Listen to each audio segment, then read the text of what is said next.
السلام علیکم اور خوش آمدید۔ آج ہم ایک ایسے موضوع پر بات کرنے والے ہیں جو کہیں نہ کہیں ہم سب کی زندگی سے جڑا ہے، بری عادتوں پر قابو پانا۔ یہ ایک ایسی مشکل ہے نا جس سے ہم سب ہی گزرتے ہیں، چاہے وہ وقت ضائع کرنا ہو، کچھ غلط کھانا پینا ہو یا کوئی بھی ایسی چیز جو ہمیں آگے بڑھنے سے روک رہی ہو۔ اچھا، تو اس بات کو ذرا گہرائی سے سمجھتے ہیں۔ شیخ عدنان عبدالقادر کا یہ قول سیدھا مسئلے کی جڑ تک پہنچتا ہے۔ یہ ایک ایسی سچائی ہے جو سب کے لیے ہے۔ ہم سب کے اندر کچھ نہ کچھ ایسا ضرور ہوتا ہے جسے ہم بدلنا چاہتے ہیں، کوئی ایسی چیز جو ہمیں پیچھے کی طرف کھینچتی ہے۔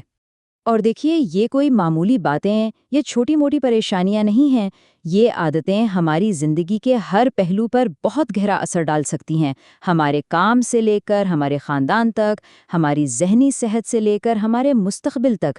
اس لیے ان سے نمٹنا واقعی بہت ضروری ہے۔ تو سوال یہ اٹھتا ہے کہ اس سے نکلنے کا راستہ کیا ہے؟ کیا کوئی ایسا منظم طریقہ ہے، کوئی ایسا نقشہ ہے جس پر چل کر ہم ان زنجیروں کو توڑ سکیں؟ خوش قسمتی سے اس کا جواب ہے ہاں، ایسا ایک راستہ موجود ہے۔ تو آج کی اس گفتگو میں ہم ایک 3 مرحلوں پر مشتمل سفر پر نکلیں گے۔ ہم شروعات کریں گے بنیاد رکھنے سے، پھر ایک عملی منصوبے پر کام کریں گے اور آخر میں اس بات پر غور کریں گے کہ اس تبدیلی کو مستقل اور پائیدار کیسے بنایا جائے۔ تو سب سے پہلے آتا ہے پہلا مرحلہ، یعنی بنیاد۔ دیکھیں، باہر کچھ بھی بدلنے سے پہلے ہمیں اپنے اندر کچھ چیزوں کو ٹھیک کرنا ہوتا ہے۔ یہ سمجھیں کہ یہ ذہنی تیاری کا اور اندرونی طور پر مضبوط ہونے کا مرحلہ ہے۔ اس مرحلے میں 3 بہت اہم قدم ہیں۔ پہلا، منصوبہ بنانا، دوسرا، اپنے ارادے کو پکا کرنا، اور تیسرا، خود کو بہتر طریقے سے سمجھنا، یعنی خود شناسی پیدا کرنا۔ چلیں ان میں سے کچھ کو مثالوں کے ساتھ دیکھتے ہیں۔ اب یہ مثال دیکھیں، یہ واقعی بہت دلچسپ ہے کہ منصوبہ بندی کتنی ضروری ہے۔ جب پیغمبر اسلام کو اپنا پیغام پھیلانے کا حکم ملا تو انہوں نے بس اچانک سب کچھ شروع نہیں کر دیا، بلکہ ایک بہت سوچا سمجھا مرحلہ وار منصوبہ بنایا۔ سب سے پہلے بالکل قریبی دوست اور خاندان، پھر اس دائرے کو تھوڑا بڑا کیا اور اس کے بعد جا کر عوام کے سامنے اعلان کیا۔ یہ ہمیں سکھاتا ہے کہ بڑے مقصد کو حاصل کرنے کے لیے اسے چھوٹے، قابل عمل حصوں میں بانٹنا کتنا ضروری ہے۔ یہاں خود شناسی کی طاقت کا ایک زبردست مظاہرہ ہے۔ جب ایک نوجوان نے آ کر اپنی ایک بری عادت چھوڑنے پر بے بسی کا اظہار کیا تو پیغمبر اسلام نے اسے ڈانٹا نہیں بلکہ اس کے ضمیر کو جگایا۔ انہوں نے اس سے ایسے سوال پوچھے جس نے اسے اپنے عمل کے اصل اثرات کو محسوس کرنے پر مجبور کر دیا۔ یہ گہری ہمدردی اور نفسیاتی سمجھ بوجھ کا ایک بہترین سبق ہے جس سے وہ شخص خود اپنی عادت کی سنگینی کو سمجھ گیا۔ اچھا، جب بنیاد مضبوط ہو گئی تو اب باری ہے دوسرے مرحلے کی، عملی منصوبہ۔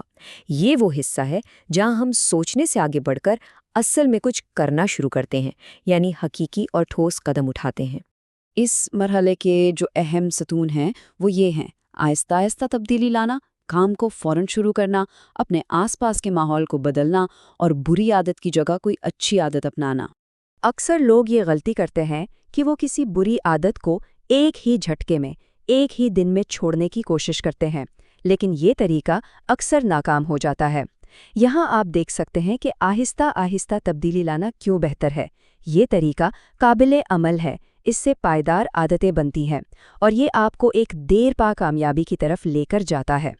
اور بتدریج تبدیلی کی اس سے بڑی مثال شاید ہی کوئی ہو۔ اسلام میں شراب کی ممانعت ایک رات میں نہیں ہوئی، بلکہ یہ 4 الگ الگ مرحلوں میں ہوا، جس میں لوگوں کو ذہنی اور نفسیاتی طور پر تیار کرنے میں کئی سال لگے۔ پہلے صرف ایک ہلکا سا اشارہ دیا گیا، پھر نماز کے وقت پابندی لگی، پھر اس کے نقصانات کو واضح کیا گیا اور سب سے آخر میں اسے مکمل طور پر منع کیا گیا۔ یہ اس حکمت عملی کا ایک بہترین نمونہ ہے۔ تو ایک بہت اہم بات سمجھنے کی ہے کہ آپ صرف کسی چیز کو چھوڑ نہیں سکتے، اس کی جگہ خالی نہیں رہ سکتی۔ آپ کو ایک بری عادت کو ختم کر کے اس کی جگہ کچھ اور رکھنا ہوگا۔ مثال کے طور پر اگر سوشل میڈیا پر وقت ضائع کرنا چھوڑنا ہے تو اس وقت کو کسی مثبت کام جیسے کتاب پڑھنے یا ورزش کرنے سے بدلنا ہوگا۔ ایک بری عادت کو ایک اچھی عادت سے بدلنے سے کامیابی کا امکان بہت زیادہ بڑھ جاتا ہے۔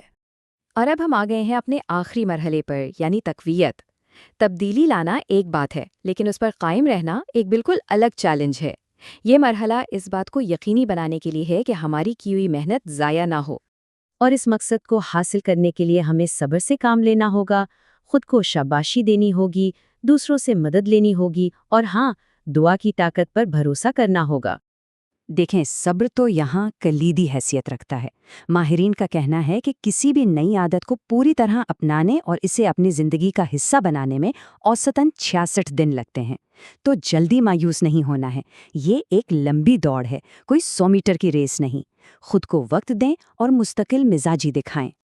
اچھا، اب یہ جو خود کو انعام دینے والی بات ہے، یہ صرف ایک اچھا خیال نہیں ہے، اس کے پیچھے باقاعدہ سائنس ہے۔ اسے کنڈیشنڈ رسپانس کہتے ہیں۔ مطلب جب آپ کسی اچھے کام کے بعد خود کو انعام دیتے ہیں تو آپ کا دماغ اس اچھے کام کو خوشی کے احساس سے جوڑنے لگتا ہے۔ اس سے اس کام کو دوبارہ کرنے کا امکان بڑھ جاتا ہے۔ تو جب بھی آپ اپنے منصوبے میں ایک چھوٹا سا ہدف بھی پورا کریں تو اس کا جشن منائیں۔ یہ کچھ بھی ہو سکتا ہے، اپنی پسند کی چائے یا کافی پینا، کوئی فلم دیکھنا یا اپنے لیے کوئی چھوٹی سی چیز خرید لینا۔ اہم بات یہ ہے کہ آپ اپنی کامیابی کو تسلیم کریں اور اس پر خوش ہوں۔ یہ سفر اکیلے طے کرنا بہت مشکل ہو سکتا ہے۔ ایسے دوست، گھر والے یا کوئی ایسی کمیونٹی تلاش کرنا جو آپ کے مقصد کو سمجھے اور آپ کی ہمت بڑھائے، بہت بڑا فرق ڈال سکتا ہے۔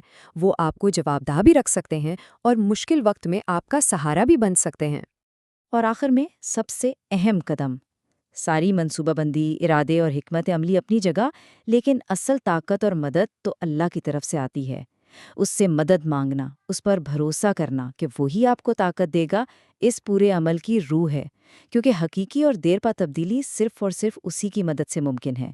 تو سوال یہ نہیں ہے کہ کیا تبدیلی ممکن ہے، بلکہ یہ ہے کہ اس تبدیلی کے سفر کو شروع کرنے کے لیے پہلا قدم کون سا اٹھایا جائے گا۔